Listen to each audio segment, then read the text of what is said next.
नमस्कार दोस्तों, क्या हालचाल, क्या हालचाल। आ जाओ आ जाओ, जल्दी से आ जाओ, फटाफट से आ जाओ, जल्दी जल्दी से आके इस क्लास को फटाफट से ज्वाइन कर लीजिए। Good evening to all. अरे आइए भाई आइए, बहुत ही इंतजार कर रहे हैं तुम्हारा, बहुत देरी से। कहाँ कहाँ खोए हुए हो ये बताओ पहले। जिंदगी में सब कुछ बढ़िया चल रहा है, मजे आ रहे हैं तो जल्दी से आ जाओ भाई, थोड़ी सी पढ़ाई वढ़ाई कर लेते हैं यार। कि सर कहाँ फंस गए सर, पढ़ाई वढ़ाई नहीं होती हमसे। कहाँ होती है पढ़ाई सर, हमसे हमसे पढ़ाई तो ही नहीं होती। बाकी तो सब कुछ हो जाता है सर, पढ़ाई नहीं होती, बस पढ़ाई के नाम पे ना थोड़ा सा दिक्कत होती है हमको। चले ठीक है, good evening good evening good evening to all. आ जाओ आ जाओ, जल्दी जल्दी से आ जाओ और फटाफट से आके इस क्लास को जल्दी से ज्वाइन कर लो फटाफट से। हेलो बेटा, hello, good evening good evening good evening. चलिए बहुत ही बढ़िया, बहुत ही बढ़िया। चले तो मस्त हो ना, चलो बहुत ही बढ़िया। तो आज का एजेंडा क्या रहने वाला है भाई, आज हमारी क्लास में क्या क्या होने वाला है। तो आज की क्लास की अगर मैं बात करूं तो आज हम क्या करेंगे भाई, तो आज हम वन्य समाज और उपनिवेशवाद का आखिरी लेक्चर करेंगे और आज हम इस चैप्टर को खत्म भी करेंगे। ठीक है, तो जल्दी से आ जाओ, फटाफट से आ जाओ, फटाफट से फटाफट फटाफट से आ जाओ। और ये बताओ कि जिंदगी में सब सही चल रहा है, कोई दिक्कत परेशानी तो नहीं है। इतना सिंपल सा चैप्टर जो मैंने कराया है वो तुम्हें समझ में आ गया है ना। ठीक है, समझ में तो आया है ना। चलिए बहुत ही बढ़िया, बहुत ही बढ़िया। चलो एक काम करते हैं भाई, हमेशा की तरह एक पोल करवा लेता हूं क्योंकि काफी टाइम हो गया है, 3 लेक्चर हो गए हैं ऑलमोस्ट, चैप्टर का खत्म हो गया है। 2 से 3 टॉपिक्स बचे हुए हैं, इसके बाद चैप्टर बिल्कुल खत्म हो जाएगा। ठीक है, चलिए तो तुम उससे पहले मेरे को यह बता दो कि अब तक जो भी मैंने पिछले चैप्टर्स, जो भी पिछले लेक्चर्स में मैंने पढ़ाया है वो तुमको पूरी तरह से पूर्ण रूप से समझ में आया है या नहीं आया। 30 सेकंड है तुम्हारे पास, उसके बाद मैं जो है तुमसे अपडेट लेता हूं। ठीक है, क्लियर हुआ? हाँ है ना, जल्दी से बताओ फटाफट से। एक मिनट में आ रहा हूं यार मैं।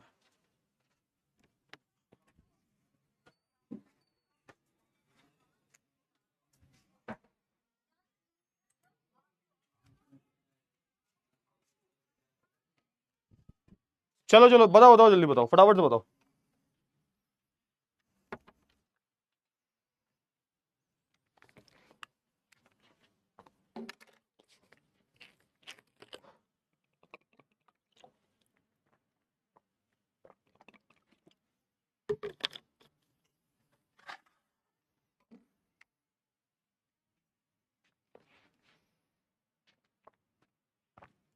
चलिए बहुत ही बढ़िया, बहुत ही बढ़िया। अच्छा ठीक है, तो ये जो 10% बच्चे हैं इनसे यही बोलूंगा कि मैं दोबारा चैप्टर तो नहीं पढ़ा सकता बेटा। तो एक काम करो, जितने भी मैंने पिछले चैप्टर पढ़ाए, पिछले लेक्चर्स लिए हैं, उनको ध्यान से सुनो, ध्यान से पढ़ो, तभी समझ में आएगा, अन्यथा समझ में नहीं आएगा। ठीक है ना, तो एक काम करें, फटाफट से बताओ, एक रिवीजन कर लेते हैं, छोटा सा एक रिवीजन का शॉट ले लेते हैं। ठीक है, ले लें, रिवीजन करें, जल्दी से बताओ फटाफट से। ठीक है चलो, बहुत ही बढ़िया, बहुत ही बढ़िया। अच्छा किसका बर्थडे है भाई आज, किसकी पार्टी वार्टी मिल रही है तुम्हें, ये बताओ। अच्छा आयशा का बर्थडे है आज, तो happy birthday Ayesha. Wish you very very very very many many many many many many happy returns of the day. ठीक है चलो, बहुत ही बढ़िया। तो एक काम करता हूं भाई, जितने भी बच्चे हैं उधर, जितने भी बच्चे मेरे को देख रहे हैं, एक बार ही काम करो, आयशा को जल्दी जल्दी से उनको, उनके जो बर्थडे पे विश की जाती है वो कर दीजिए फटाफट से, अपने अपने तरीके से। ठीक है, अपने अपने तरीके से एक बारी उनको विश कर दीजिए, इससे कि उनको भी बहुत अच्छा लगेगा। तो आयशा को सारे के सारे बच्चे विश करेंगे जल्दी से। आयशा का सच में बर्थडे है ना, हाँ तो जल्दी से विश कर दो। आयशा बेटा हैप्पी बर्थडे। चलो बहुत ही बढ़िया, आयशा का दिन बन जाएगा आज अगर आपने उनको विश कर दिया तो। ठीक है चलो, बहुत ही बढ़िया। ठीक है, एक काम करते हैं भाई, तो स्टार्ट करें हम लोग। हाँ तुम लोग इधर कर दो हैप्पी बर्थडे, तब तक मैं स्टार्ट कर देता हूँ। एक काम करते हैं भाई, हमेशा की तरह अपना जो है एक तरीके से, एक मैं इसको, क्या हो गया भाई, हाँ चलो, तो एक काम करते हैं, अपना रिवीजन कर लेते हैं। ठीक है ना, रिवीजन कर लेते हैं। ये सब हमने पिछली क्लास की अगर मैं बात करूं, आप देखोगे तो मैंने पिछली क्लास में आपको ये बताया था कि भाई वनों के नियमों से खेती कैसे प्रभावित हुई। तो मैंने आपको एक चैप्टर शुरू करवाया और इस चैप्टर का सार ही यही था कि किस तरीके से अंग्रेजों ने, किस तरीके से अंग्रेजी सरकार ने, किस तरीके से हमारे वनों को नष्ट किया, और ना सिर्फ वनों को नष्ट किया बल्कि वनों में रहने वाला जो समाज था उसको भी किस प्रकार नष्ट किया। वही जो हम क्या करेंगे, वही हम जो है इस चैप्टर में तब से पढ़ रहे थे। हमने ये भी पिछली क्लास में हमने ये जाना था कि किस तरीके से जो वहां पर आदिवासी समूह रहता था जंगलों में, तो किस तरीके से यहां पर जो आदिवासी समूह था उसने उस पर किस तरीके से प्रभाव पड़ा, आदिवासी समूह पर जो है एक तरीके से किस प्रकार प्रभाव डाला अंग्रेजी सरकार की हुकूमत ने, अंग्रेजी सरकार के नियमों ने, कानूनों ने। और हमने ये भी जाना कि किस तरीके से बाद में यही जो लोग थे वो अंग्रेजों के खिलाफ आंदोलन करने लगते हैं, अंग्रेजों के खिलाफ बढ़ चढ़कर हिस्सा लेने लगते हैं। तो यही तो मैं तुम्हें बता रहा था तब से, यही तो हम बता रहे थे ना कि किस तरीके से अलग अलग समूहों की हमने बात की, है ना, हमने अलग अलग लोगों की बात की। तो आप देखोगे पिछली क्लास में, आप देखोगे हमने आपको यह बताया था कि किस तरीके से अंग्रेजों ने घुमत्तू खेती पर बैन लगाया, किस तरीके से अंग्रेजों ने जो वनों के संसाधन हैं उनको इस्तेमाल करने पर रोक लगाई। वनों में जो भी तुम्हें चीजें मिलती हैं, जो भी संसाधन मिलता है, अब उसको जो है कौन इस्तेमाल नहीं कर सकता, उनको जो है अब ये जो लोग हैं, आदिवासी लोग हैं, इनका समुदाय जो है उसको इस्तेमाल नहीं कर सकता। सिर्फ और सिर्फ कौन इस्तेमाल करेगा? सिर्फ और सिर्फ अंग्रेजी सरकार ही उनका इस्तेमाल कर सकती है। इसके अलावा मैंने तुमको यह भी बताया था कि अंग्रेजों ने वनों को अलग अलग भागों में बांट दिया, आरक्षित वन, संरक्षित वन, है ना, और ग्रामीण वन, तो इन सब में विभाजित कर दिया था। और आरक्षित वनों में जो लोग रहते थे उनको निकालकर बाहर फेंक दिया, है ना, कि अब जो है वहां पर कोई भी जंगल की कटाई नहीं करेगा, कोई भी जंगलों से संसाधन नहीं लेगा। तो ये सब मैंने आपको बता दिया था ऑलरेडी, है ना। शिकार की आजादी की मैंने आपको बात बताई थी कि भाई शिकार की आजादी सिर्फ अंग्रेजों को ही थी। अंग्रेजों ने हमारे रहने वाले जितने भी वन्य जीव थे उनको बहुत ही बुरी तरह नुकसान पहुंचाया। बाघों की संख्या कम कर दी, भेड़ियों की संख्या कम कर दी, अलग अलग जानवरों की संख्या जो है बहुत ज्यादा कम हो गई। और जो वहां पर पारंपरिक एक तरीके से शिकार किया जाता था उस पर बैन लगा दिया। फिर आप देखोगे इन्होंने नए नए रोजगार के अवसर ढूंढे। और फिर उसके बाद होता क्या है? उसके बाद होता यह है, जब ये बहुत ज्यादा हैरान हो जाते हैं बेचारे, बहुत ज्यादा ही इनको परेशानी होती है, तो अब यहां पर क्या शुरू होगा? विरोध शुरू होगा। विरोध की जब मैं बात करता हूं तो आप देखोगे कि यहां पर बहुत सारे जो समुदाय के लोग थे वो बड़े चढ़ के आगे आते हैं। जैसे कि यहां पे कुछ लोगों का नाम है, मैं बात करूं सिद्धू की, मैं बात करूं कानू की, मैं बात करूं बिरसा मुंडा की। ये कुछ ऐसे व्यक्ति थे जो अपने ट्राइब के, अपने कबीले के एक तरीके से ये नेता हुआ करते थे। और इन्होंने आप देखोगे कि अलग अलग जगह पर आंदोलन किया, है ना। फिर एक इंसान की और बात होती है अल्लूरी सीताराम राजू की। इन्होंने भी आंध्र प्रदेश में जो गुड़ेम पहाड़ियां हैं वहां पर आप देखोगे कि आदिवासी समूह का नेतृत्व किया। ये सभी फिर मैंने आपको एक कहानी बताई किसकी? भाई बस्तर की। बस्तर कहां पर है सर? बस्तर आज के छत्तीसगढ़ में आता है। उस टाइम पर ये भी एक तरीके से आप बोल सकते हो एमपी का ही हिस्सा हुआ करता था। तो बस्तर में जो पहाड़ी क्षेत्र जो है, पठारी क्षेत्र जो है, यहां पर बहुत सारे जंगल है। और वहां पर आप देखोगे वहां पर एक बहुत बड़े बड़े आदिवासी समुदाय रहते हैं। इन लोगों ने क्या किया? इन लोगों ने इकट्ठा होकर अंग्रेजों के खिलाफ जो है आंदोलन छेड़ दिया। और आंदोलन ही नहीं छेड़ा बल्कि आप देखोगे शहरों में जाके लूटपाट मचाई और पैसा वैसा धनवन एकत्रित किया। हालांकि ये लोग सफल नहीं हो पाए, लेकिन हाँ, जो अंग्रेजों ने जितने भी कानून वगैरह पास किए थे, जो भी उन्होंने कानून पास किया था कि हम आरक्षित वनों को का दायरा और बढ़ाएंगे, उस पर फिलहाल के लिए रोक लग गई। तो कहीं ना कहीं आप बोल सकते हो ये जो आंदोलन रहा किसी हद तक, है ना, कई हद तक आप बोल सकते हो ये सक्सेसफुल रहा। समझ में आया? हाँ है ना? फटाफट से बताओ, जल्दी से बताओ। ये सब मैंने आपको बता दिया था, ये सब मैंने आपको बता दिया था, ठीक है। चलिए, तो भाई अब यहां तक खत्म हो गया। अब हम बात कर लेते हैं नए टॉपिक के बारे में। अब हम बात कर लेते हैं नए टॉपिक के बारे में, ठीक है। नए टॉपिक के बारे में बात कर लेते हो। नया टॉपिक क्या है? नया टॉपिक है हमारा जावा की जंगल। नया टॉपिक क्या है हमारा? आखिरी मतलब सेकंड लास्ट टॉपिक है। अब हम जावा की बात करेंगे। क्या है जावा? कहां से आया जावा? ये जावा मोटरसाइकिल की बात नहीं हो रही है, ये यही हमने मोटा मोटा पढ़ा था, हमने पूरा रिवीजन कर लिया है। अब हम क्या करेंगे? अब हम करेंगे आज के टॉपिक। आज के कुछ ही टॉपिक बचे हुए हैं, 2-3 टॉपिक बचे हुए हैं, बहुत ही सरल टॉपिक हैं। उन टॉपिक को हम पहले पूरा करेंगे, उसके बाद कुछ क्वेश्चंस करेंगे एंड देन इस लेक्चर को खत्म करेंगे। समझ में आ गया? तो आज की क्लास का एजेंडा समझ में आ गया, मैंने आपको रिवीजन प्रॉपर करवा दिया है, ठीक है। चलिए, ये सारी चीजें आपको समझ में आ गई? चलिए, क्लियर है ना? पक्की बात है, बहुत बढ़िया।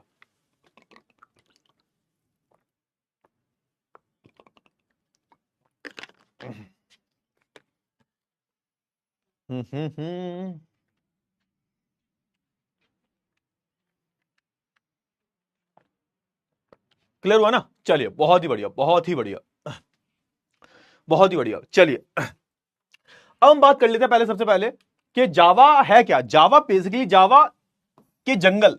अब ये जावा जगह जो है कहां पर है सर? पहली बात तो ये आती है, तो बेटा ये जगह आपकी पड़ती है, एक देश है, इसका नाम है इंडोनेशिया। और जावा इंडोनेशिया में ही एक द्वीप है जहां पर आप देखोगे आज के टाइम पर चावल उत्पादन किया जाता है। तो एक तरीके से आप बोल सकते हो जावा के जंगल जो है वो कहां पर है? तो जावा के जो जंगल है एक तरीके से आपको इंडोनेशिया में देखने को मिलते हैं। और ये एक तरीके से इंडोनेशिया का हिस्सा हुआ करता था उस टाइम पे, आज भी इंडोनेशिया का हिस्सा है। आज आप देखोगे जहां पर पहले जावा के जंगल हुआ करते थे, वहां पर आज ये लोग चावल आल का उत्पादन करते हैं। और एक द्वीप है, ये एक द्वीप के रूप में एक बहुत बड़ा आइलैंड है।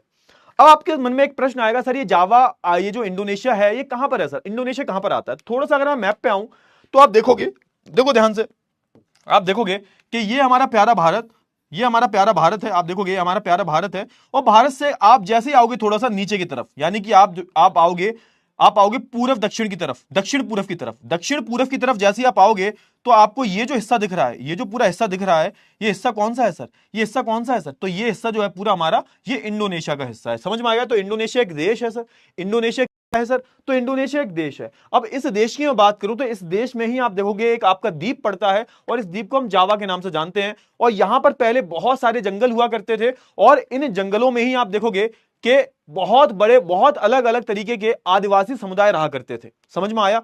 तो इन्हीं की कहानी के बारे में बात कर लेते हैं। अच्छा, अब एक चीज और सुनो, कि जिस तरीके से हम पर अंग्रेजों ने राज किया, समझ में आया? जिस तरीके से हम पर यूरोपियंस लोगों ने राज किया, वैसे ही आप देखोगे कि इंडोनेशिया पर भी राज किया था। हम पर किसने राज किया था? हम पर जो है ब्रिटिशर्स ने राज किया था, जो कि ब्रिटेन में रहा करते थे। यहां पर इन पर किसने राज किया था? तो इन पर डच लोगों ने राज किया था। डच मतलब जो नीदरलैंड से आए थे, है ना? तो इधर ही कहीं आता था, ये इधर ही साइड आता था कहीं, ये वाला, है ना? तो जो लोग नीदरलैंड से आए थे, इन्होंने जो है इंडोनेशिया पर राज किया। हम देखो दोनों पे किया, यूरोपियंस नहीं है, लेकिन हमारे पास जो यूरोपियंस, यूरोप तो बहुत बड़ा क्या है, महाद्वीप है, हमारे पास जो यूरोपियंस आए थे वो थे ब्रिटिशर्स, और जो यहां पर गए थे, यहां पर जिसने राज किया वो थे डच।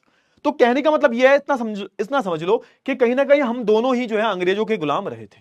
जिस प्रकार हमको भी गुलाम बनाया था, उसी प्रकार ठीक इंडोनेशिया को भी अंग्रेजों ने गुलाम बनाया था। ठीक है, क्लियर हुआ? चलिए, और याद रखना, जिस तरीके से हमारे जंगलों को बर्बाद किया था, उसी तरीके से इंडोनेशिया के जंगलों को भी अंग्रेजों ने बर्बाद किया था। इतनी चीजें समझ में आई या नहीं आई? है ना? तो जिस तरीके से हमको बर्बाद किया, जिस तरीके से हमारे भारत में आकर जंगलों से संबंधित अलग अलग अधिनियमों को, अलग अलग कानूनों को पारित किया, ठीक उसी प्रकार आप देखोगे कि इस इंडोनेशिया वाले हिस्से में भी आप देखोगे डच लोगों ने अलग अलग नियम कानूनों को पास किया था, जिससे कि आदिवासियों को बहुत दिक्कत हुई थी। तो अब तक तो आपने भारत के बारे में पढ़ा था, अब हम बात कर लेते हैं इंडोनेशिया के बारे में, और इंडोनेशिया के जावा में जंगल जो थे, इनके बारे में बात कर लेते हैं। इतनी चीजें क्लियर हो गई ना? चलिए, बहुत ही बढ़िया, बहुत ही उम्दा। चलिए, तो सबसे पहले हम बात करें तो जावा जो है आजकल कहां आपको देखने को मिलता है? इंडोनेशिया का एक तरीके से चावल उत्पादक द्वीपों में से एक है, जहां पर चावल का आज के टाइम पर उत्पादन किया जाता है। एक बात याद रखना, कहीं अगर एक जमाने की हम बात करें, लगभग आज से 100-150 साल पहले की हम बात करें, तो ये जो क्षेत्र था वो एक तरीके से यहां पर वनांचित था। वनांचित का मतलब क्या हुआ? वनांचित का मतलब हुआ यहां पर बहुत ज्यादा वन पाए जाते थे। क्या पाए जाते थे सर? बहुत ज्यादा वन पाए जाते थे। आज के टाइम पर ये इस द्वीप पे ज्यादातर आपको जो है चावल का उत्पादन होते हुए दिखाई देगा। लेकिन अगर मैं बात करूं अंग्रेजों के टाइम की, जब यहां पर भी अंग्रेज आकर इनको गुलाम बनाया था, उस टाइम पर आप देखोगे यहां पर भिन्न भिन्न प्रकार के आपको जंगल देखने को मिलेंगे, और इन जंगलों में अलग अलग कबीले, अलग अलग, है ना, आदिवासी समुदाय रहा करते थे। समझ में आया? चलिए, बहुत अच्छी बात है। अच्छा, अब थोड़ा सा हम इसका औपनिवेशिक संदर्भ में बात करें। उपनिवेशिक संदर्भ में अगर हम बात करें तो आप देखोगे इंडोनेशिया की अगर मैं बात करता हूं, यहां पर क्या था सर? यहां पर डच उपनिवेश था। यहां पे जैसे हमारे पास क्या था, हम पर किसने रूल किया था? हमें किसने गुलाम बनाया था? हमें जो है ब्रिटिशर्स ने। तो ब्रिटिश के हम गुलाम थे भाई। तो ऐसे ये लोग किसके गुलाम थे? ये लोग डच लोगों के गुलाम थे, जो कि आज हम नीदरलैंड के नाम से जानते हैं। नीदरलैंड भी हमारे यूरोप में आता है। क्लियर हुआ? अच्छा, और आप देखोगे भारत व इंडोनेशिया की हम बात करूं तो यहां पर भी आपको जो है एक तरीके से वन कानून की समानताएं देखने को मिलती है। मतलब समानताएं देखने को मिलती है, इसका मतलब क्या हुआ? इसका मतलब यह हुआ कि जैसे भारत के साथ हुआ था, जिस प्रकार भारत के साथ हुआ कि अलग अलग जो है वन कानूनों को पारित कर दिया, ठीक उसी प्रकार यहां पर इंडोनेशिया के साथ भी कुछ ऐसा ही हुआ। यहां पर भी आप देखोगे ये जो डच सरकार थी, ये जो अंग्रेजी सरकार जो थी, इसमें भी आप देखोगे अलग अलग प्रकार के वन कानूनों को, वन अधिनियमों को लागू किया। क्लियर हुआ ना? क्लियर हुआ? हाँ ना? फटाफट से बताओ जल्दी से। तो हम आप देखोगे ना, भारत में और इंडोनेशिया में कुछ यहां पर समानता देखने को मिल जाती है, कि जो भैया भारत के साथ हुआ था वो इंडोनेशिया के साथ भी हुआ। चलिए, बहुत अच्छी बात है। आप देखोगे जैसे अंग्रेजों ने हमारे यहां पर क्या लाए थे भाई? वैज्ञानिक वानिकी लाए थे। वैज्ञानिक वानिकी याद करो, मैंने बताया था वैज्ञानिक वानिकी के बारे में कि एक जगह अलग अलग भिन्न भिन्न प्रकार के जो पेड़ पौधों में, वनों में जो विभिन्नताएं होती हैं, जो पादपों में विभिन्नताएं जो होती हैं, मतलब अलग अलग जो पादप होते हैं, अलग अलग जो पेड़ पौधे होते हैं, इनमें जो आपको विभिन्नताएं देखने को मिलती हैं। अब यहां पे वैज्ञानिक वानिकी में क्या होगा? अलग अलग प्रकार के जो पेड़ हैं उनको काट दिया जाएगा, और सिर्फ एक ही प्रकार के पेड़ों को लाइन से खड़ा करके उगाया जाता है, ताकि आप देखोगे जिन पेड़ों से आर्थिक लाभ ज्यादा होता है, जिन पेड़ों से फायदा ज्यादा मिलता है, जिन पेड़ों की लकड़ियां अलग अलग चीजों के लिए, जैसे कि रेलवे में स्लीपर बनाने के हेतु, है ना, आप देखोगे कि अलग अलग जो ये जहाज बनते हैं, इनको बनाने जो इस्तेमाल की जाती हैं, तो सारे पेड़ों को काट कर, जो फायदा नहीं देते उनको काट कर एक ही जैसे पेड़ लगाए जाते हैं, और इसी को हम बोलते हैं वैज्ञानिक वानिकी। उस टाइम पर अंग्रेजों को ऐसा लगता था ये फायदेमंद है, लेकिन जैसे जैसे समय आगे बढ़ा वैसे वैसे हमें पता लगा कि इसकी वजह से हुआ यह है कि जो अलग अलग प्रकार के पेड़ पौधे हुआ करते थे इनको हमने खत्म कर दिया, है ना। तो कहीं ना कहीं आज के टाइम पर ये जो तरीका होता है वैज्ञानिक वानिकी का, एक तरीके से क्या ये सही नहीं है। समझ में आया। तो जिस प्रकार अंग्रेजों ने भारत में वैज्ञानिक वानिकी को लागू किया था, वैज्ञानिक वानिकी, है ना, उसी प्रकार आप देखोगे इंडोनेशिया में भी यही हुआ। इंडोनेशिया में भी आप देखोगे कि एक तरीके से वैज्ञानिक वानिकी को इन्होंने यहां पर भी लागू किया, और अलग अलग विविध विविध प्रकार के जो पादप थे उनको काट दिया, और सिर्फ एक प्रकार के जो है ना कुछ पेड़ जो होते हैं उनको ही उगाना शुरू किया, ताकि वो उनको आर्थिक रूप से फायदा दे सके, ताकि उन पेड़ों की लकड़ी का इस्तेमाल कर वो अलग अलग जहाज में इस्तेमाल होने वाली लकड़ी, है ना, रेलवे में इस्तेमाल होने वाले स्लीपर्स, इनको जो है बना सके। आई होप आपको इतनी जो चीजें हैं बहुत अच्छे से जो है क्लियर हो गई होंगी। क्लियर हो गई है? क्लियर हो गई?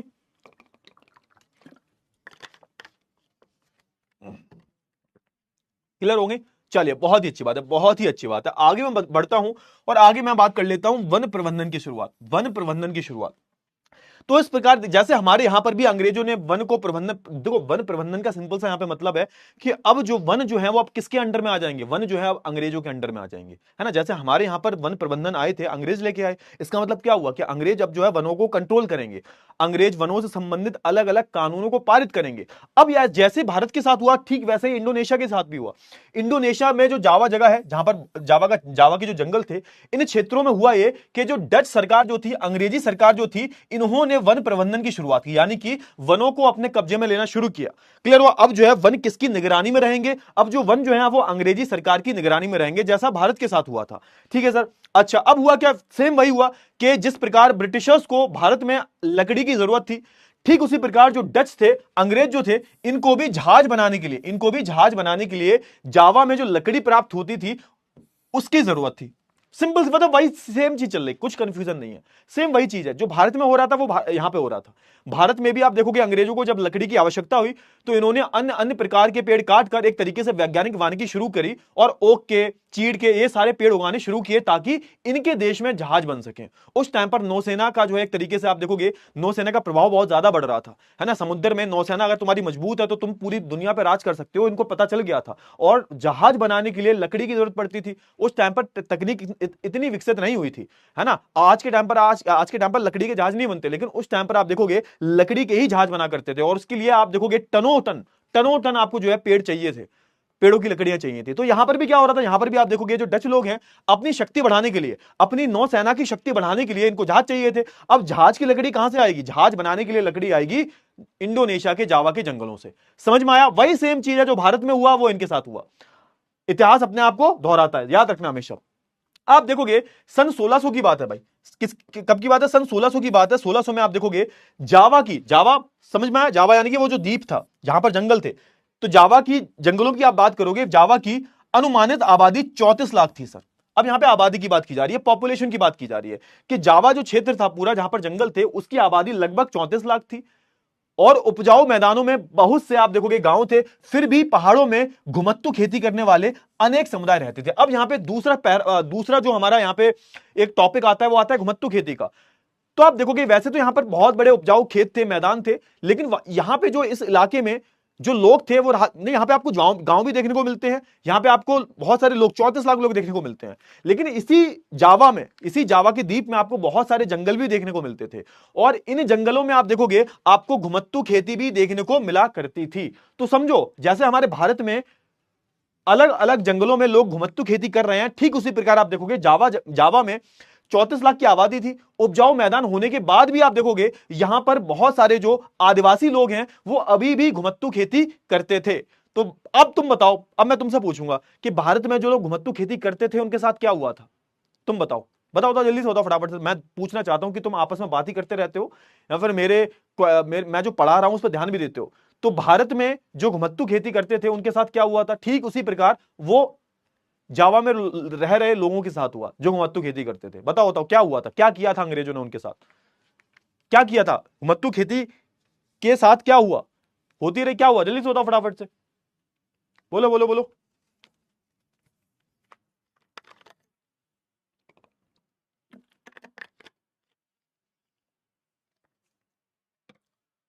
बैन हो गया, एग्जैक्टली बहुत ही बढ़िया, बहुत ही बढ़िया। रोक दिया गया। अरे नहीं नहीं, अरे गलत व्यवहार तो हुआ, उसके अलावा क्या हुआ? अरे भैया अंग्रेजों ने क्या किया था? अंग्रेजों ने वन प्रबंधन के नाम पे अलग अलग कानून पारित कर दिए और घुमत्तू खेती पर बैन लगा दिया। यही तो हुआ था, बिल्कुल सही बोल रहे हो। हाँ, तो इंडोनेशिया में भी आपको यही देखने को मिला कि ये जो समुदाय था, जो समुदाय घुमत्तू खेती करता था जंगलों में, हालांकि यहाँ पे मैदानी इलाके भी थे, लेकिन आप देखोगे जो जंगल वाला इलाका था यहाँ पे लोग घुमत्तू खेती करते थे। और घुमत्तू खेती करने वाले लोगों में क्या हुआ भाई? अब ये जो लोग हैं घुमत्तू खेती नहीं कर पाएंगे। क्यों? क्योंकि सरकार ने इस पर क्या किया? रोक लगा दी, है ना। सेम इनकी हालत कैसी हो गई है? इनकी सेम हालत जो है भारत में जो आदिवासी थे, जो कबीले थे, इन जैसी हालत हो चुकी है। समझ में आया? अच्छा, अब हम बात करें। अब यहां पर एक चीज थी, एक चीज ये थी कि जावा में जंगल में जो लकड़हारे थे, जावा के जंगल जो थे, इनमें जो लकड़हारे मिलते थे, लकड़हारे का मतलब क्या होता है? जो लकड़ी काटते हैं, है ना। ये तो सुना, ये तो पता होगा तुम्हें, लकड़हारा, है ना। चलो, तो जो लकड़हारा जो था, जो जंगल जो लकड़ी वगैरह काटते थे, बहुत ज्यादा कुशल थे। ये लकड़ी काटने में बहुत ज्यादा अव्वल थे ये लोग। और डच जो लोग थे उनको पता था कि भाई ये जो लकड़हारे हैं ये लकड़ी काटने में बहुत सही है ना। अब देखो क्या हुआ। तो जावा में एक समुदाय था जिसका नाम था कलांग समुदाय। और कलांग समुदाय में जो लोग थे वो बहुत अच्छी लकड़ी काटते थे।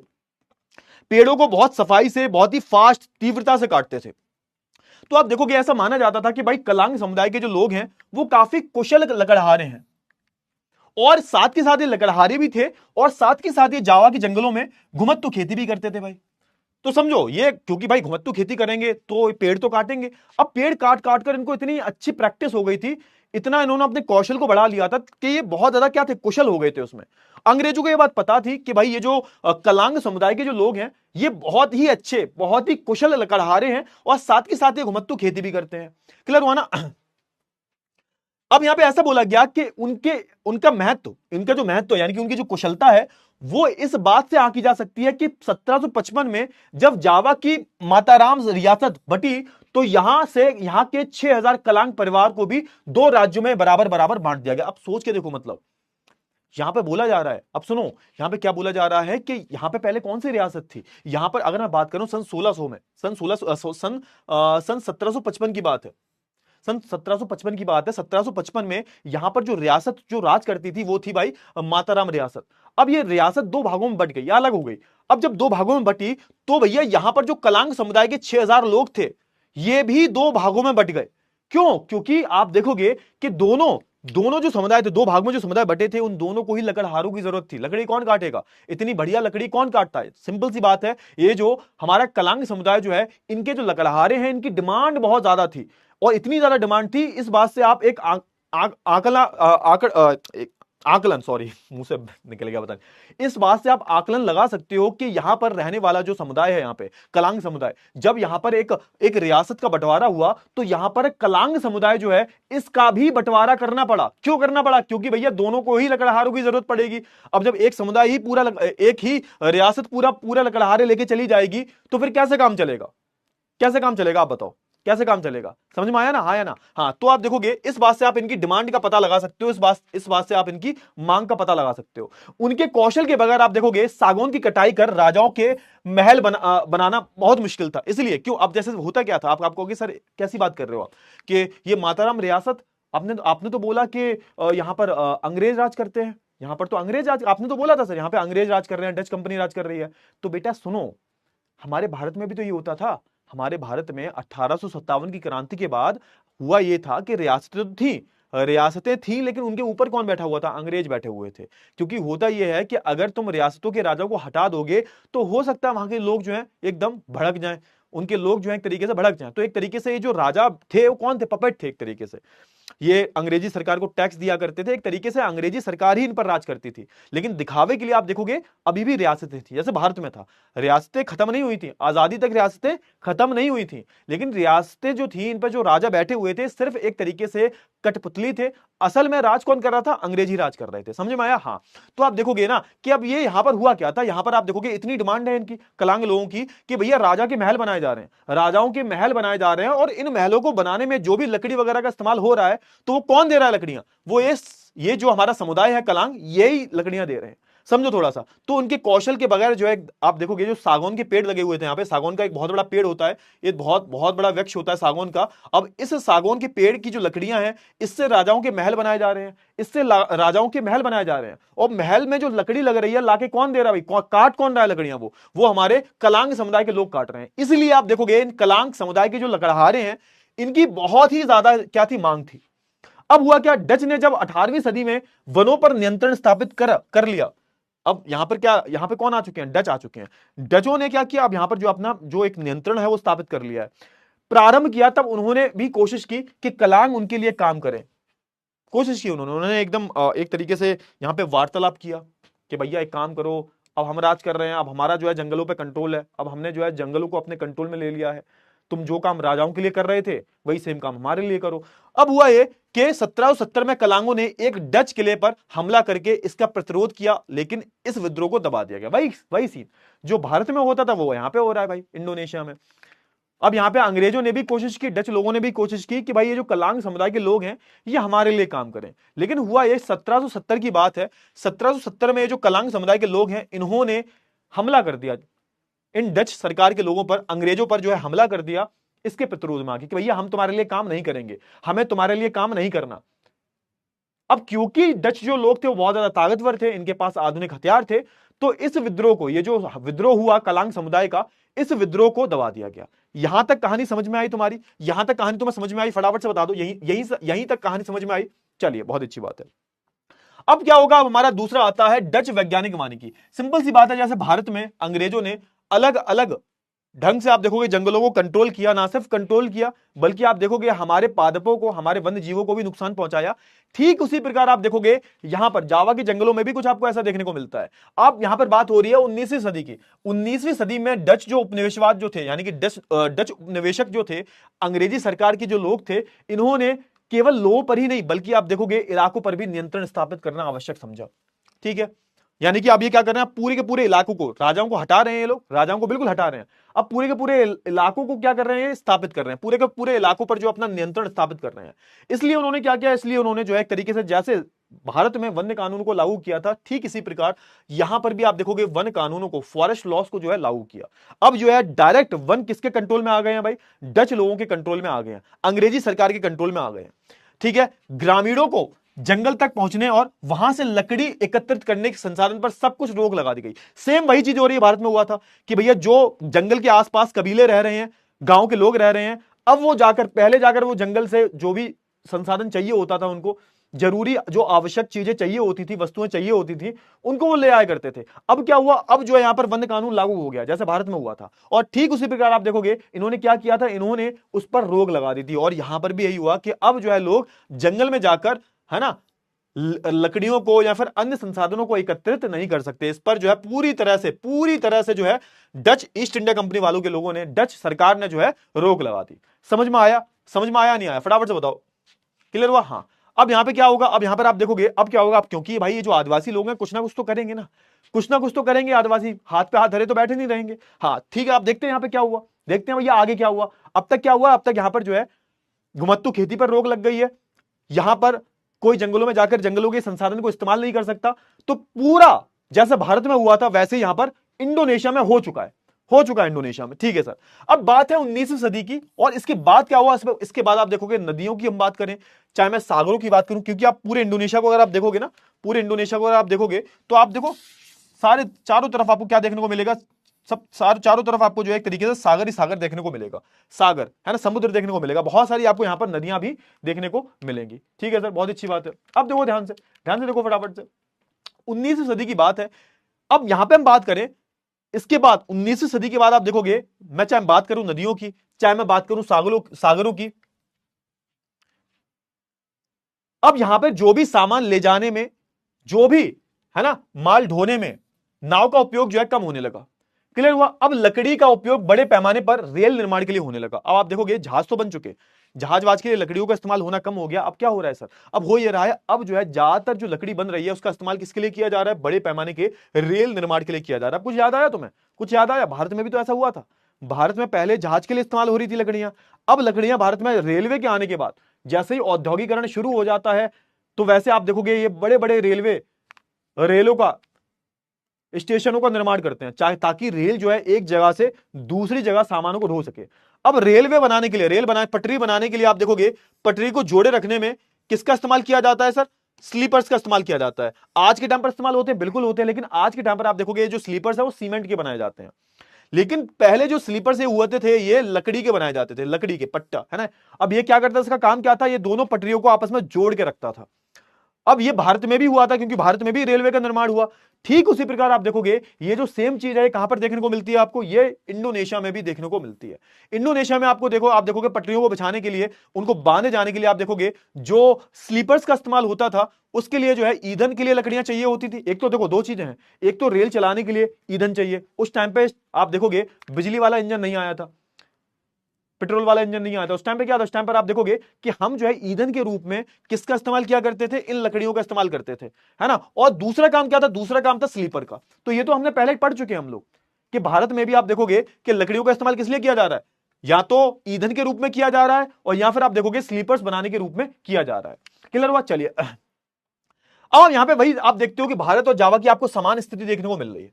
भारत और जावा यानी कि इंडोनेशिया की आपको समान स्थिति देखने को मिल रही है। एक एक चीज जो है समान है, एक एक चीज जो भारत में हुआ वही सेम जो चीज आपको जो है कहां देखने को मिल रही है, वो सेम चीज आपको जो है इंडोनेशिया में देखने को मिल रही है। क्लियर हुआ? तो आप सब समझ में आ गया आपको भाई। जावा में भी आपको रेल लाइनों का विकास देखने को मिलेगा, वन प्रबंधन देखने को मिलेगा, अलग अलग जो वन जो एक तरीके से फॉरेस्ट सर्विसेज है इनका निर्माण किया जाएगा ताकि वनों पर जो है एक तरीके से अच्छे से कंट्रोल किया जा सके। अब यहां पे कुछ डेटा दे रखा है। 1882 में एक अनुमान है कि यहां पर 1882 की बात है, यहां पर करीबन करीबन 2,80,000 स्लीपर्स हर साल की तरह जो है एक तरीके से आवश्यक पड़ती थी। सोच दो, मतलब 2,80,000 स्लीपर्स को बनाने में कितने सारे पेड़ जो है काटे गए होंगे। सोच के देखो, लगभग 2,80,000 स्लीपर्स तैयार किए जाते थे हर साल। अब तुम अनुमान लगाइए कि इन 2,80,000 स्लीपर्स को बनाने के लिए कितनी लकड़ी कितने पेड़ काटे जाते होंगे इन स्लीपर्स को बनाने के लिए। रेलवे स्लीपर के लिए आप देखोगे पेड़ क्या है, पेड़ जो है काटे जाते थे। क्या रेलवे स्लीपर के लिए आप देखोगे पेड़, है ना, खासकर आप देखोगे सागौन के पेड़ हो गए, साल के पेड़ हो गए, ये सारे जो पेड़ हैं इनकी लकड़ी से आप देखोगे ये स्लीपर्स बनाए जाते थे। और इन लकड़ियों की बाहरी डिमांड थी। क्या थी सर? इन लकड़ियों की बाहरी डिमांड थी। समझ में आया? हाँ या ना? फटाफट से बताओ जल्दी से। क्लियर हुआ? क्लियर हुआ? हाँ, इतनी चीजें क्लियर हुई, इतनी चीजें क्लियर हुई तुम्हारी, इतनी चीजें क्लियर हुई। चलिए बहुत अच्छी बात है। ज्यादा बचा नहीं है, थोड़ा बचा हुआ है, ज्यादा नहीं बचा, थोड़ा बचा हुआ है, बस खत्म हो जाएगा। इतनी चीजें क्लियर हुई, बहुत ही बढ़िया, बहुत ही बढ़िया। हाँ ना? एक बार कंफर्म कर दो, अभी तक कोई चीज कठिन तो नहीं लगी? अभी तक मैं बस इसी की बात कर रहा हूं। अब यहां पे आगे हम वही बात करेंगे। कुछ हुआ यहां पे, कुछ विद्रोह हुआ सर, लोगों ने अपनी आवाज उठाई।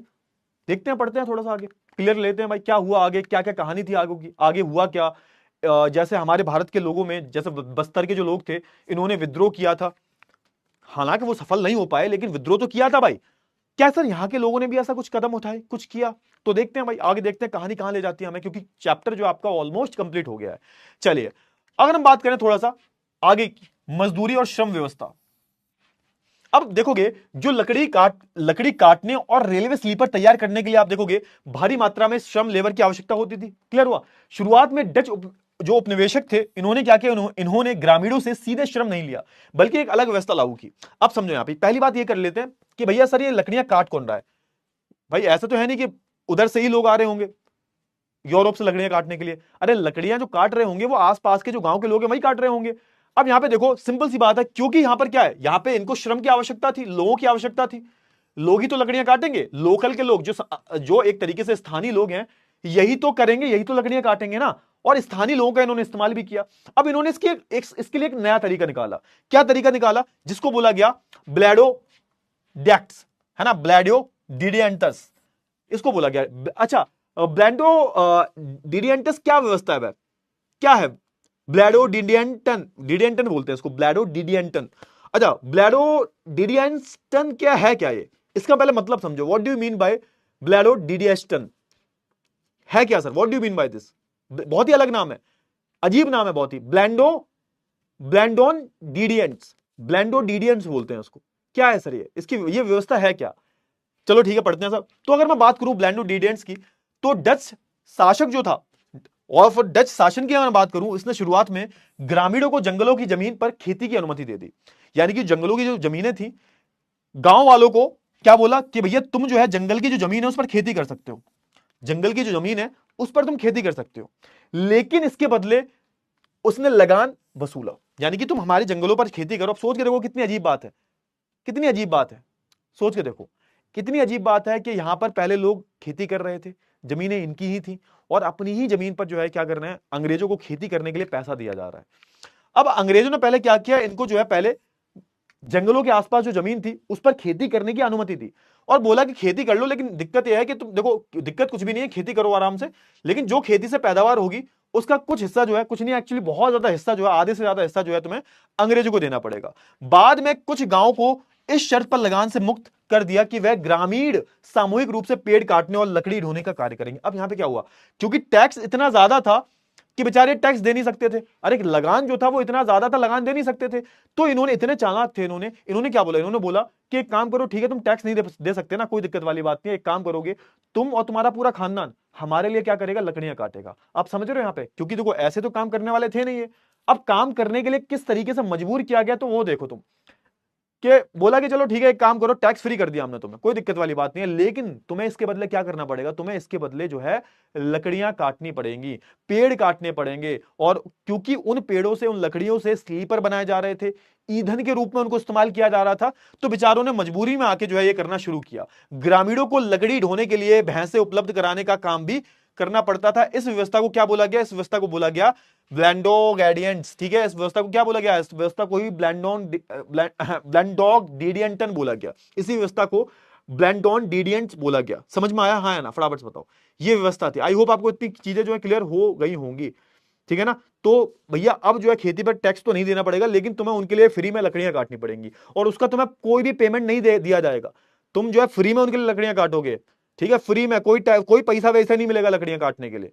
तो ये जो चीज थी भैया, उसको क्या बोला गया, उसको बोला गया ग्लैनोटेंटियन। ठीक है, इसको क्या बोला गया, इसको क्या बोला गया, इसको बोला गया ब्लैंडो डीडियंटन, ब्लैंडो डीडियंटन। क्लियर हुआ, चलिए अब इसके क्या प्रभाव, क्या देखने को मिला आपको, क्या प्रभाव देखने को मिला, आप देखोगे आगे चलकर जब वन ग्रामवासियों ने से यह काम करवाया जाने लगा, तो उन्हें लगान मुक्ति देने के बजाय थोड़ा बहुत मेहनताना दिया जाने लगा। फिर क्या हुआ, फिर धीरे धीरे आप देखोगे कि अब उनको जो है एक तरीके से क्या किया, थोड़ा बहुत उनको पैसा वैसा दिया जा रहा है, थोड़ा बहुत, बहुत मतलब थोड़ा बहुत लगान। अब देखो अब क्या हुआ, ध्यान से देखना फटाफट से। अब यहां पे क्या होगा, अंग्रेजों ने क्या बोला था, अंग्रेजों ने क्या बोला था कि हम तुमको जो है बिल्कुल जो है टैक्स में एक तरीके से छूट दे देंगे, हम तुम्हें लगान मुक्ति देंगे। लेकिन अब क्या बोल रहे हैं वो लोग कि भैया टैक्स तो लेंगे, हम एक काम करेंगे, हम तुम्हें थोड़ा बहुत पैसा वैसा देने लगेंगे, थोड़ा बहुत पैसा देने लगेंगे।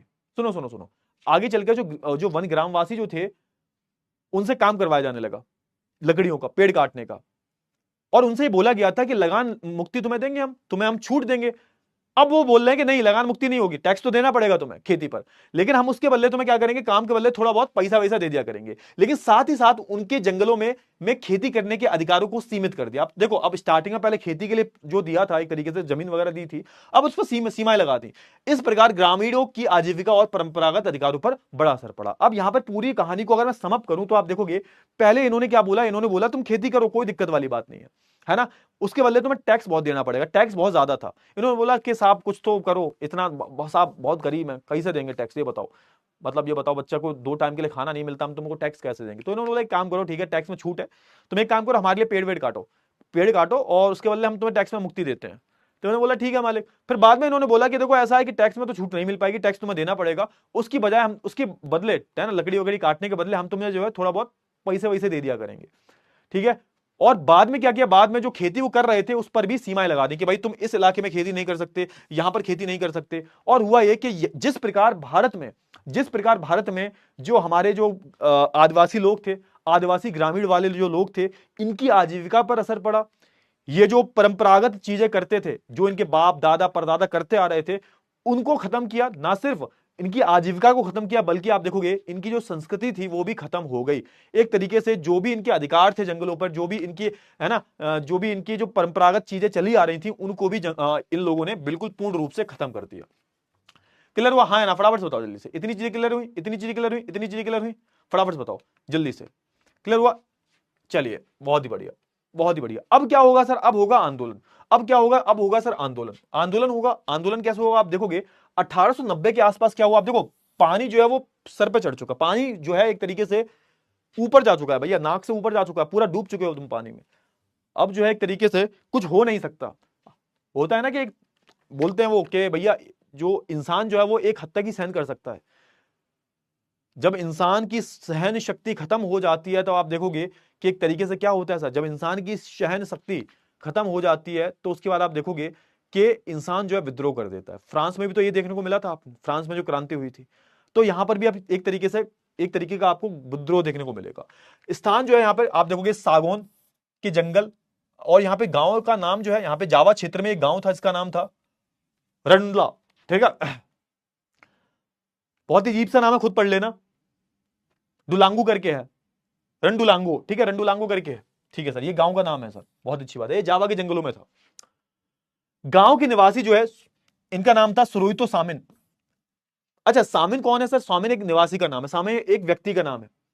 इन्होंने जंगलों पर राज की मालिकों पर सवाल खड़े किए। पहली बात तो ये हुई, समझो थोड़ा सा, अरे बहुत बुरे थे, समझो थोड़ा सा कि भाई ये जो गांव के जो निवासी थे इनका नाम था सुरोहितो सामिन, एक व्यक्ति का नाम है। किसका नाम है सर? ये एक व्यक्ति का नाम है। इन्होंने जो भी सरकार की जो ओनरशिप है, सरकार का जो मालिकाना हक है इन जंगलों पे, उस पर सवाल उठाने शुरू किए कि भैया तुम होते कौन हो बे? तुम कौन होते हो ये बताओ, तुम होते कौन हो? इन जंगलों पर राज करने वाले तुम होते कौन हो बे? तो इस वक्त अब देखो हर जगह तुम्हें कोई ना कोई देखने को मिलेगा। जैसे मैंने उस चैप्टर में बताया था कि भैया हमारे अल्लूरी सीताराम राजू थे, उसी प्रकार आप देखोगे हमारे सामिन साहब थे। इनका नाम था पूरा सुरोतिको सामिन। सुरोतिको सामिन जो थे, इन्होंने सवाल उठाए और आप देखोगे इनका तर्क क्या था। इनका तर्क यह था, हवा पानी लकड़ी पर राज का नियंत्रण अनुचित क्यों है ना? उन्होंने बोला था प्राकृतिक चीज है ना, इन पर जो है किसी का भी निजी अधिकार नहीं हो सकता। आप सोचिए, बहुत ही अच्छा तर्क दिया जो सामिन जो है। जब इन्होंने क्या किया, इन्होंने बोला एक तरीके से, जो हमारे जो सुरोतिको सामिन जो थे, इन्होंने बोला कि भाई एक बात बताओ, ये जंगल जो है, जंगल में जो पेड़ हैं, जंगल में जो नदियां जा रही हैं जंगलों से, जो भी प्राकृतिक चीजें हैं, इन पर आप देखोगे इन पर जो है निजी अधिकार नहीं होना चाहिए। क्यों? क्योंकि ये प्रकृति है, प्राकृतिक चीजें हैं, ये सब हमें प्रकृति से मिली हैं, इनका किसी पर भी एकाधिकार नहीं होना चाहिए, किसी का भी ओनरशिप, किसी का भी मालिकाना हक नहीं होना चाहिए। तुम इस पर अपना अधिकार कैसे ठोक सकते हो? तो एक तरीके से एक बहुत बड़े जो नेता जिनका नाम था सुरोतिको सामिन, इन्होंने सवाल उठाने शुरू किए। इसलिए आप देखोगे सामिन और उनके अनुयायियों के जंगल पर जो है राज के अधिकारों पर आप एक तरीके से है ना अवैध ठहराया। एक तरीके से उन्होंने क्या किया, एक बोला कि भाई ये क्या चीज है, भाई ये क्या बदतमीजी है कि जो अब सरकार जो कर रही है एक तरीके से पूर्ण रूप से क्या है सर, अवैध है सर, है ना। इसलिए सामिन और उनके अनुयायियों के जंगल पर राज के अधिकारों को अवैध ठहरा दिया। मतलब यहां पर समझ रहे हो क्या रहा है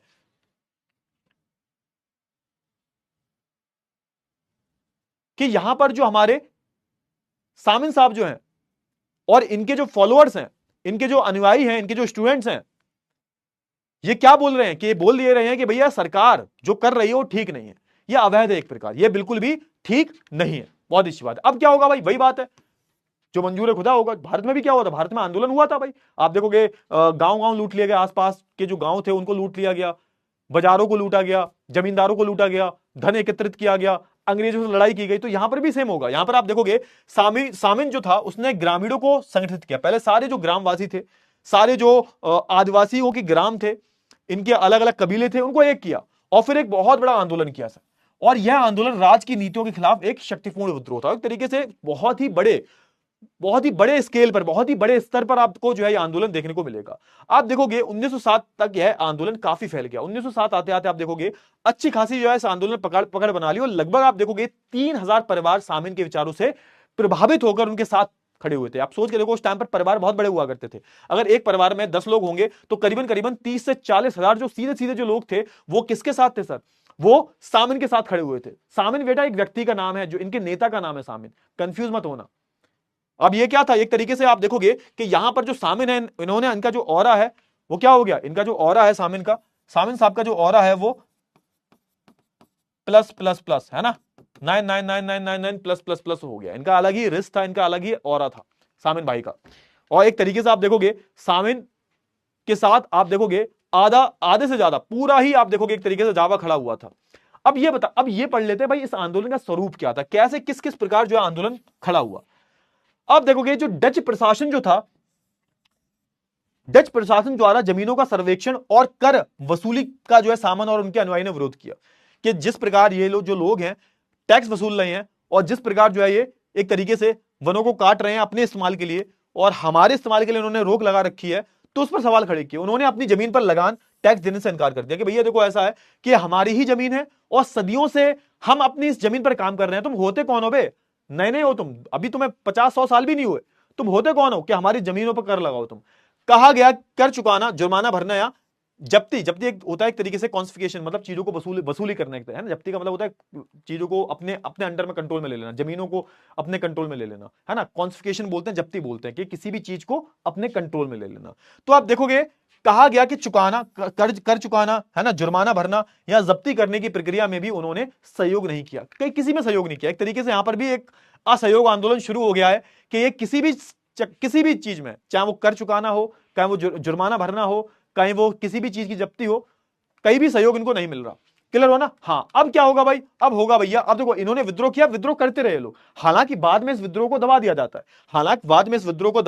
है, अब एक नया टॉपिक शुरू हो गया है, युद्ध और वन विनाश। अब क्या होगा सर, अब ये मैं कब की बात कर रहा हूं, मैं प्रथम विश्व युद्ध की बात कर रहा हूं, मैं द्वितीय विश्व युद्ध की बात कर रहा हूं, और मैं जावा के जंगलों की ही बात कर रहा हूं। अब होगा विश्व युद्ध, और इस विश्व युद्ध का वनों पर क्या असर पड़ा। अब यो होगा विश्व युद्ध, प्रथम विश्व युद्ध की बात करूं मैं, द्वितीय विश्व युद्ध की बात करूं मैं। थैंक यू सो मच बेटा, थैंक यू सो मच। अब मैं बात करूंगा विश्व युद्ध के बारे में, प्रथम विश्व युद्ध के बारे में बात करूंगा मैं, और मैं द्वितीय विश्व, ये सेकंड लास्ट टॉपिक बचा हुआ है, इसके बाद चैप्टर खत्म हो जाएगा। देखते हैं भाई, आप देखोगे कि पहले और दूसरे विश्व युद्ध ने जिस प्रकार भारत पर भी एक गहरा असर डाला था, ठीक उसी प्रकार आप देखोगे कि प्रथम और द्वितीय विश्व युद्ध ने इंडोनेशिया पर भी बहुत ही गहरा असर डाला था। इंडोनेशिया में स्पेशली मैं जावा की बात करूं, आप देखोगे पहले और दूसरे विश्व युद्ध का जंगलों पर गहरा असर पड़ा। अगर मैं भारत की बात करूं, भारत में तमाम चालू कार्य योजनाओं को स्थगित करके जो है वन विभागों ने अंग्रेजों की जंगी जरूरतों को पूरा करने के लिए बेतहोश पेड़ काटे। अब सोच के देखो, मतलब यहां पे हो क्या रहा है, जो अन्य, अब देखो जंगल, जब विश्व युद्ध होता है, जब कोई भी बहुत बड़े स्केल पर युद्ध होता है, तो आप देखोगे यहां पर जितनी भी योजनाएं चल रही होती है उन पर रोक लगा दी जाती है। अब सिर्फ और सिर्फ फोकस किस पर किया जाता है, सिर्फ और सिर्फ वनों पर फोकस किया, सिर्फ और सिर्फ जो है युद्ध पर ही फोकस किया जाता है। और यहां पे अंग्रेजों ने क्या किया कि भारत में जो तमाम जितनी भी कार्य योजनाएं थी उनको स्थगित कर दिया, मतलब उनको बाद के लिए पोस्टपोन कर दिया, अभी नहीं होंगी, है ना, अब नहीं होगी वो।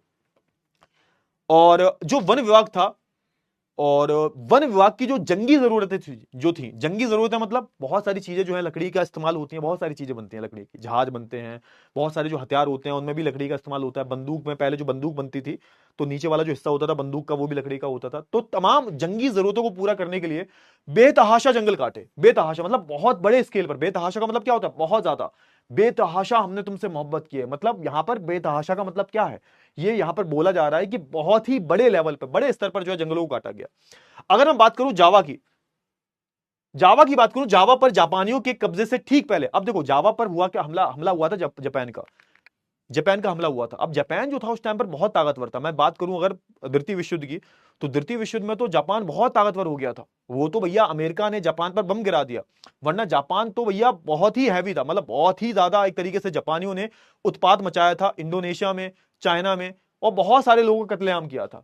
अब देखोगे कि जावा पर जो है जापानियों के हम कब्जे से ठीक पहले क्या किया, डचों ने भस्म करो नीति अपनाई। अच्छा सर, ये भस्म करो नीति क्या होती है। अब ये जो नीति होती है ना, भस्म करो, इसको बोलते हैं हम स्कॉर्च अर्थ पॉलिसी, है ना, स्कॉर्च अर्थ पॉलिसी। ये स्कॉर्च अर्थ पॉलिसी क्या होती है, अब इसमें ये होता है, अब इसमें होता क्या है कि जैसे मान के चलो ये पूरी कोई एक बहुत बड़ी टेरिटरी है और दुश्मन देशों ने हमला किया, तो होगा ये कि रास्ते में पड़ने वाले जो भी दुश्मन के रास्ते में पड़ेगी, जो भी दुश्मन के रास्ते में जो भी चीज पड़ेगी, है ना, आप देखोगे उसको नष्ट कर दिया जाएगा। खेत पड़े, खेतों को नष्ट कर दिया, घर पड़े, घरों को नष्ट कर दिया, ताकि जो दुश्मन देश वाले जब आए हमला करने के लिए तो उनको कुछ मिले ही ना, सारी चीजें नष्ट मिले, भूखे मर जाए वो, है ना। कुएं जो है उनमें जहर मिला दिया ताकि पानी भी ना पी पाए, अनाज जो है अनाज में आग लगा दी, और जंगलों में आग लगा दी ताकि उसका कोई इस्तेमाल ही ना कर पाए, सब कुछ बर्बाद कर दो। सिंपल से बात है, जैसे तुम्हें लगे तुम हारने वाले हो, जैसे तुम्हें लगे कि तुम हारने वाले हो, तो तुम्हें क्या करो, तुम्हें सारी चीजें जो है वो बर्बाद कर दो, भस्म कर दो, ताकि सामने वाला बंदा जब तुम्हारे अंदर घुसे, तुम्हारे घर में घुसे, तो उसको कुछ मिले ही ना इस्तेमाल करने के लिए।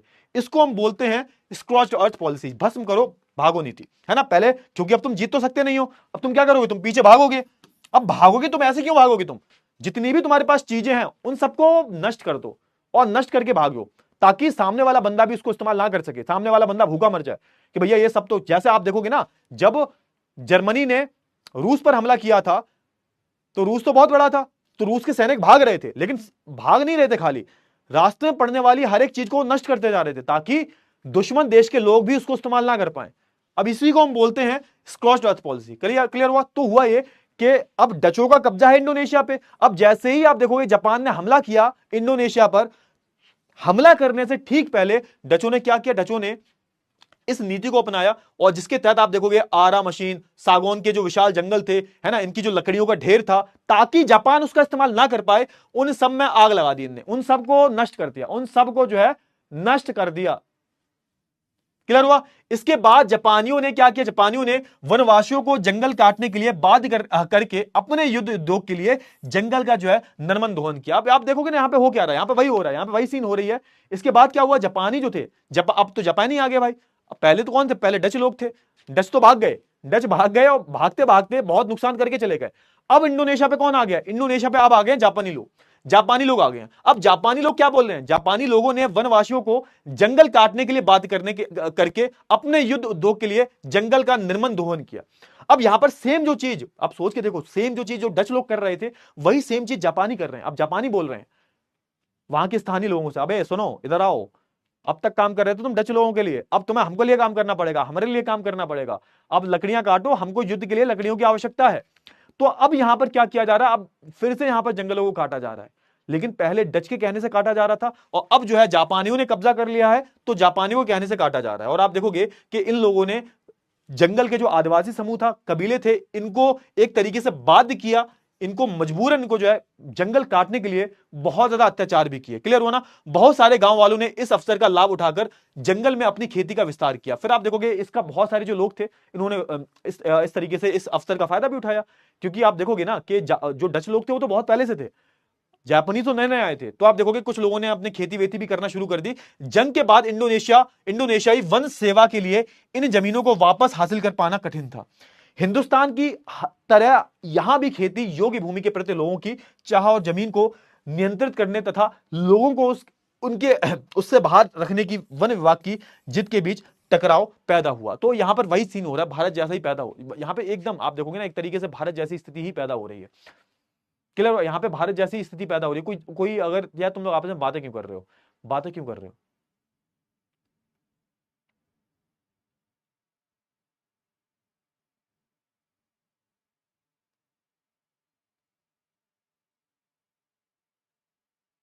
अब हाँ, अब यहां पे वही बहुत बात बोली जा रही है कि देखो जब जमीन को जिस जमीन को काट दिया गया है उस पर खेती की जा रही है, तो अब जंग खत्म हो चुकी है। अब जहां जंग खत्म हो चुकी है, जापानी भी छोड़ के जा चुके हैं इंडोनेशिया को। अब यहां पे बोला जा रहा है कि यहां पे हुआ क्या, अब यहां पे वही बोला जा रहा है, बोला ये जा रहा है कि अब जंग हो चुकी है। अब जंग के बाद आप देखोगे इंडोनेशियाई वन सेवा के लिए इन जमीनों को वापस हासिल करना बहुत, अब देखो बहुत सारी जमीन जो है जंगलों की काट दी है, बहुत सारी जमीन जब जंगल की काट दी है, अब जो जंगल पर लोग खेती कर रहे हैं, अब उस जमीन को वापस लेना बहुत मुश्किल है कि भैया उस जमीन को वापस ले लो और फिर से वहां पर वन वगैरह लगाओ, उसको वन विभाग की जमीन घोषित कर दो। अब ये बहुत बहुत ज्यादा कठिन है। क्यों कठिन है? अब लोग जो होते हैं बेटा अपनी जमीन के प्रति बहुत ज्यादा क्या होते हैं, बहुत ज्यादा आधिपत्य रखते हैं उस पर कि भैया हम अपनी जमीन जो है क्यों दें। अब जो जमीन पहले जहां पर जंगल था, अब जंगल काट के तुम वहां पर खेती कर रहे हो, उसको फिर से वन विभाग के अंडर में लेना बहुत ज्यादा मुश्किल था, बहुत ज्यादा मुश्किल था। क्योंकि आप देखोगे ना हिंदुस्तान में भी तो यही हुआ, हिंदुस्तान में जितने भी वन कटे हैं जहां पर खेती की जा रही है, तो वहां पर आज भी खेती हो रही है, या तो वहां पे घर बन गए हैं, खेती हो रही है। कोई भी इंसान जो है अपनी जमीन कैसे सरकार को दे देगा कि वहां पे जंगल लगा दो। आप देखोगे भारत की, हिंदुस्तान की ही तरह आप देखोगे यहां भी खेती योग्य भूमि के प्रति लोगों की चाह बहुत ज्यादा बढ़ गई है। अब लोग अपनी जमीन क्यों देंगे? लोगों के अंदर यहां पे हिंदुस्तान की ही तरह, जैसे हिंदुस्तान में लोग जो है अपनी जमीन को नियंत्रित करते हैं कि भैया ये हमारी जमीन है, हम क्यों कायद हैं, तो यहां पर भी आप देखोगे कि यहां पर भी जो लोग हैं वो जमीनों को नियंत्रित कर रहे हैं, लोगों को उससे बाहर रखने की वन विभाग की जिद के बीच टकराव हुआ। तो आप देखोगे जब यहां पे क्या हुआ, जब यहां पे सरकार आई, सरकार ने बोला कि देखो ऐसा है कि ये जो जमीन थी पहले जंगल वाली जमीन थी, इस जमीन को सरकार को वापस कर दो, तो एक तरीके से जो आम लोग हैं और जो सरकार है, वन विभाग जो है, इसके बीच में आपको टकराव भी देखने को मिलेंगे एक तरीके से। क्लियर हुआ ना? चलिए अब यहां पर क्या होगा, अब यहां पर आखिरी टॉपिक बचा हुआ है, इसके बाद पूरा जो तुम्हारा चैप्टर था वो कंप्लीट हो जाएगा। एक तरीके से यहां पे वही हुआ कि जापानियों के जाने के बाद भी समस्याएं हल नहीं हुई, क्योंकि बहुत सारी जमीन ऐसी थी जहां पर पहले जंगल था, जंगल को काट के वहां पर खेती की जा रही थी।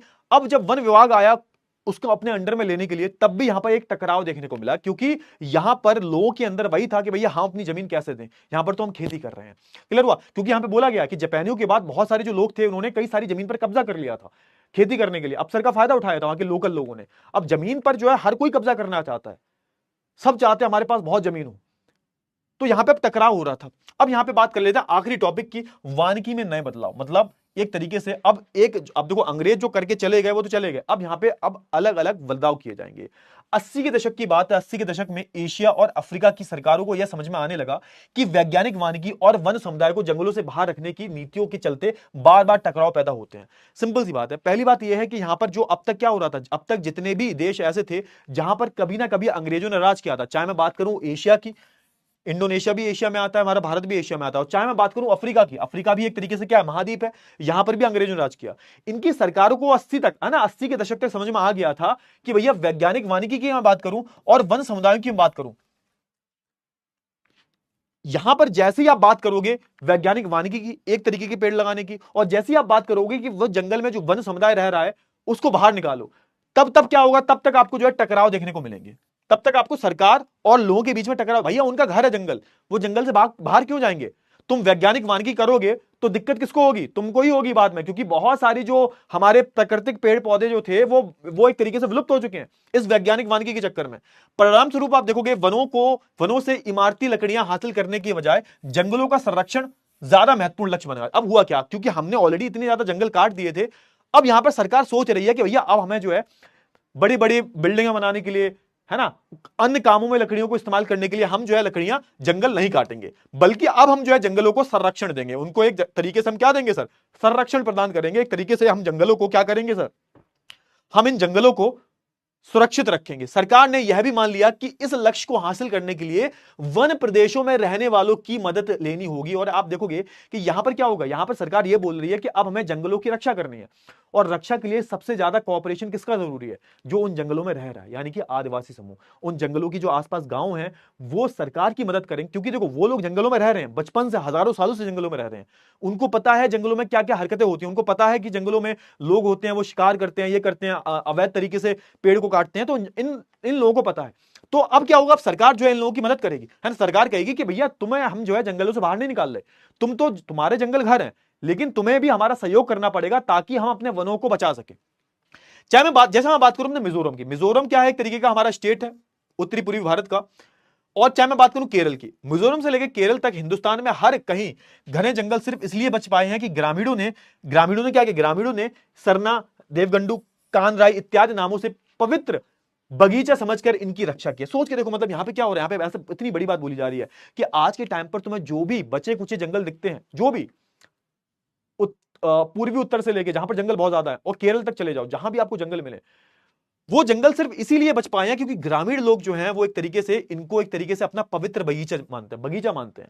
सरला के नाम से, है ना, देवरा कुड़ू के नाम से, कान राई, ये इत्यादि नामों से एक तरीके से इनको पूजते हैं। इनके लिए जो इनके लिए जो वन है, इनके लिए जो जंगल है, वो एक तरीके से इनका भगवान है। ये एक तरीके से जंगलों को एक तरीके से पूजते हैं। आप भी तो देखते होगे ना, हमारे यहां पर भी तो आम की पूजा की जाती है ना, इमली के पेड़ की पूजा की जाती है, पीपल के पेड़ की पूजा की जाती है, अलग अलग वृक्षों की जो है आप देखोगे अलग अलग समुदायों में पूजा की जाती है। और पूजा करने का सिंपल सा अर्थ है कि हम इनकी रक्षा करेंगे, और जिस चीज की आप रक्षा करते हो उसको काटते थोड़ा ना हो। क्लियर हुआ? है ना, फटाफट से बताओ, है ना। आप देखोगे कि बहुत सारे जो जंगल के समुदाय हैं वो अपना सहयोग देते हैं, जो परिवार के लोग हैं वो जंगल पर नजर भी रखते हैं ताकि कोई इन पेड़ों को काट तो नहीं रहा। और साथ के साथ आप देखोगे स्थानीय वन समुदाय और पर्यावरणविद अब वन प्रबंधन के वैकल्पिक तरीकों के बारे में सोचने लगे हैं। समझ में आया नहीं आया फटाफट से? हाँ, तो आप देखोगे कि यहां पर आप देखोगे कि पहले जो वन प्रबंधन के तरीके थे उनको बदलाव किया गया। ऐसा नहीं है कि भैया कि अब जो लोग हैं वो पेड़ वेड़ नहीं काटेंगे, नहीं, पेड़ काटे जाते हैं भैया। लोकल के जो लोग हैं वो अपनी जरूरतों के लिए तो पेड़ काट सकते हैं ना,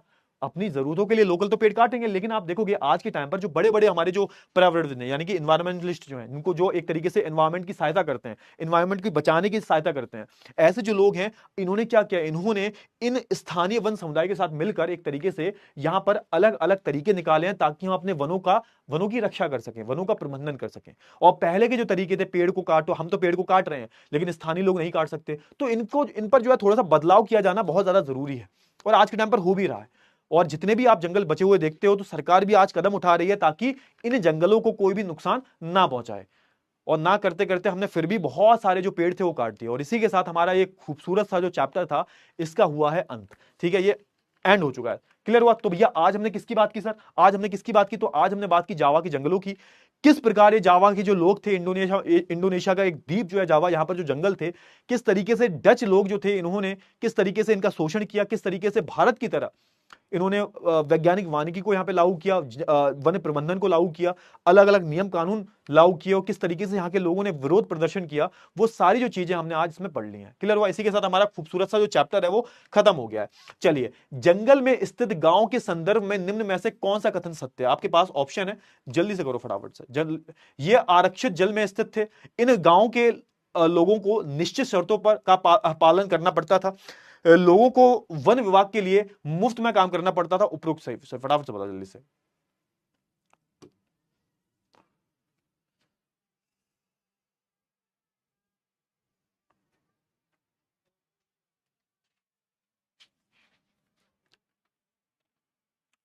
बोलो बोलो, बहुत ही अच्छा प्रश्न है, बहुत ही अच्छा प्रश्न है कि भाई जंगल के में स्थित जो गांव थे के संदर्भ में कौन सा जो स्टेटमेंट है वो बिल्कुल सही है। अच्छा प्रश्न है। अरे कोई ना छोरे, हो जाएगा। क्या टेंशन ले रहा है तू? हैं?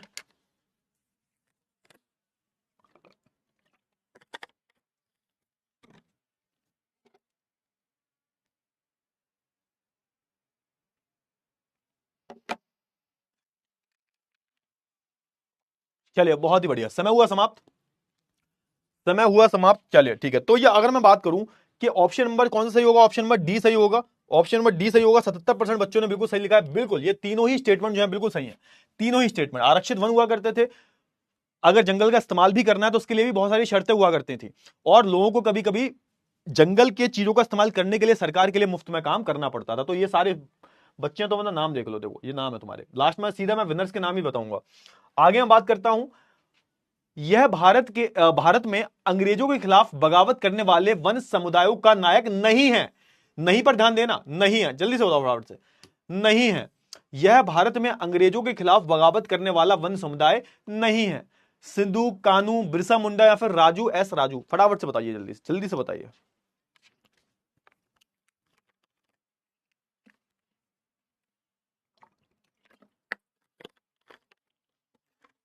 हम्म।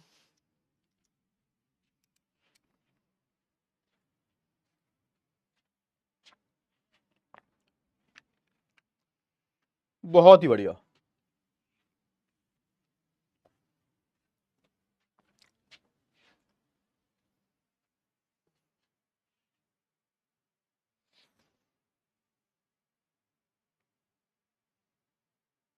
चलिए, तो भैया ऑप्शन नंबर कौन सा सही होगा? ऑप्शन नंबर सही होगा डी। डी सही होगा, क्योंकि सिद्धू, कानू, बिरसा मुंडा ये तीनों ही जो थे इन्होंने एक तरीके से बगावत की थी। ऑप्शन नंबर डी जो होगा सही होगा, ऐसा कोई नाम नहीं था।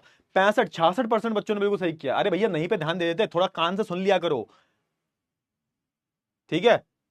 क्या करते हो यार तुम लोग, इतना सरल प्रश्न नहीं कर पाए। चलो अगला प्रश्न करो। निम्न में से किसे वन कानून के अंतर्गत नहीं लिया गया? निम्न में से किसे वन कानूनों के अंतर्गत नहीं लिया गया? चार ऑप्शन है।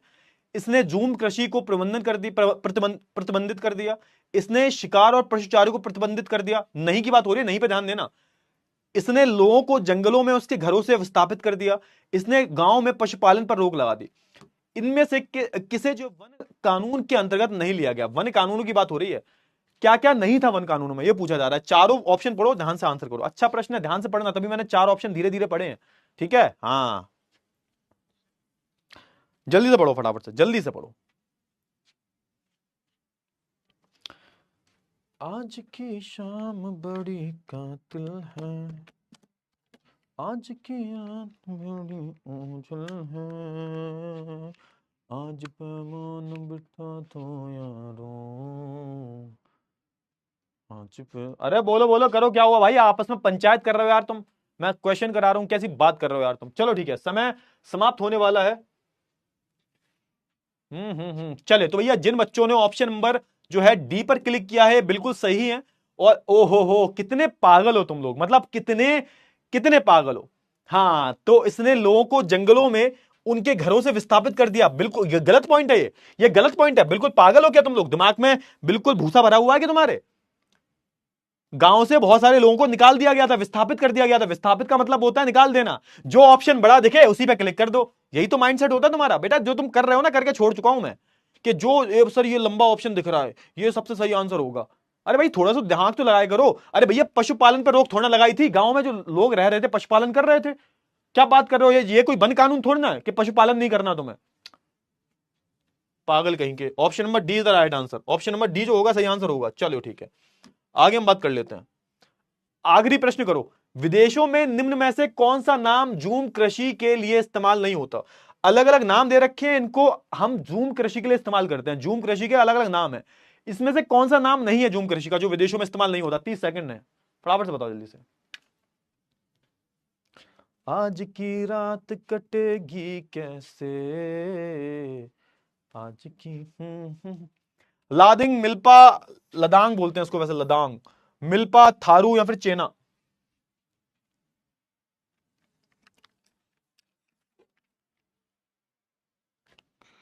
हम्म।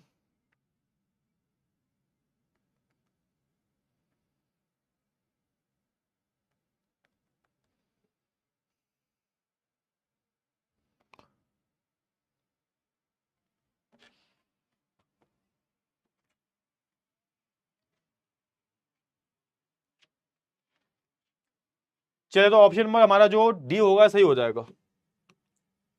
38% बच्चों ने सही किया। चलो ठीक है यार, तुम चलो विनर बता देता हूं मैं, विनर बता देता हूं क्या कौन है आज का विनर। आकांक्षा, प्रशांत, अंशुमन, प्रदीप, सूर्यांश, अभय, अनुराग, दीपांशु, पृथ्वीराज, कुणाल कुमार। चलो बहुत ही बढ़िया, बहुत ही बढ़िया। चले तो भैया आगे कुछ प्रश्न है। आगे नहीं, इतने प्रश्न थे। चलो ठीक है, चैप्टर कंप्लीट हो गया, आपका चैप्टर कंप्लीट हो गया। चलो ठीक है, एक काम करते हैं, एंड करते हैं इस क्लास को, है ना? एंड करें इस क्लास को। एक काम करता हूँ थोड़ा सा।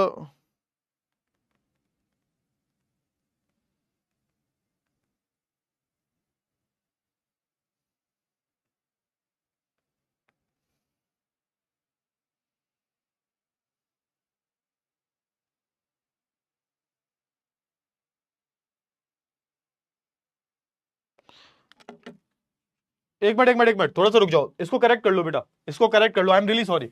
इसको करेक्ट कर लो। मैं वही बोलूं यार, मेरे से गलती हो गई। आई एम रियली सॉरी, मेरे दिमाग से स्लिप हो गया था, है ना? थारू, थारू कोई नाम नहीं होता।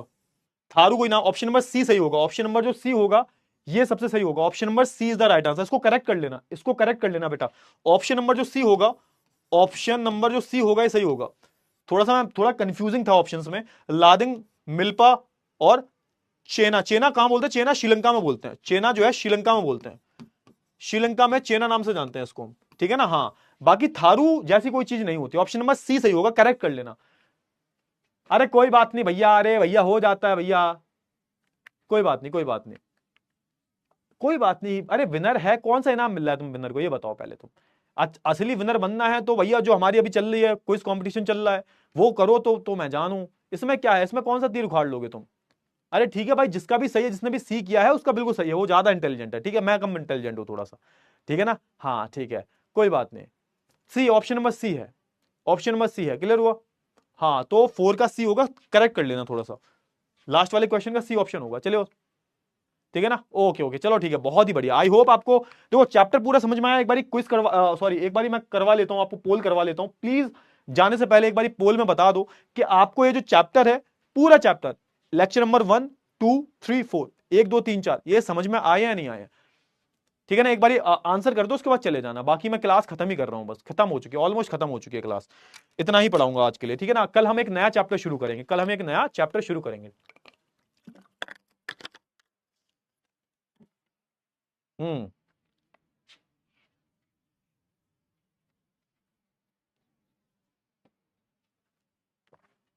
चलिए।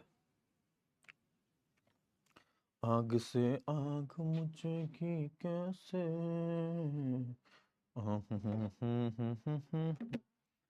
बताइए बताइए। अरे वाह, बहुत ही बढ़िया। कल मैच देखा था तुम लोगों ने पाकिस्तान का इंडिया का? नहीं नहीं, बढ़िया था यार मैच तो, मतलब एक तरफा हो गया था, मतलब वो तो हम जीत ही गए थे यार। मतलब मैच में वैसा कुछ मजा नहीं आया क्योंकि एक तरफा हो गया था, पता चल गया था इंडिया ही जीतेगी 92%। चलो बहुत ही बढ़िया, 92% बच्चों को बिल्कुल समझ में आया है। हाँ ठीक है, तो क्वेश्चंस, अरे क्वेश्चंस वगैरह इसके ऑलरेडी तुम्हें मिल जाते हैं, डेली तुम्हें वो मिलता है, डेली तुम्हें क्वेश्चन प्रैक्टिस के पेपर मिल जाते हैं तुम्हें। इतने ही क्वेश्चन काफी हैं जो तुम्हें मिलते हैं, उनको कर लिया करो, वही क्वेश्चन है। बाकी जो मैंने कॉन्सेप्ट पढ़ाए हैं उन्हीं में से क्वेश्चन आएंगे, उससे बाहर कहीं नहीं आएंगे, और जो तुम्हें मिलते हैं उन पर देख लिया करो। ठीक है ना, क्लियर हुआ? चलिए चलिए, एक काम करता हूं, थोड़ा सा डाउट्स वगैरह देख लेता हूं, डाउट्स देख लेता हूं, तुम्हें जिनको जाना है जा सकते हैं। आ, हो जाएगा यार कविता का अनाउंसमेंट। सर पूजा करना है सर, एंड जापान के लोग।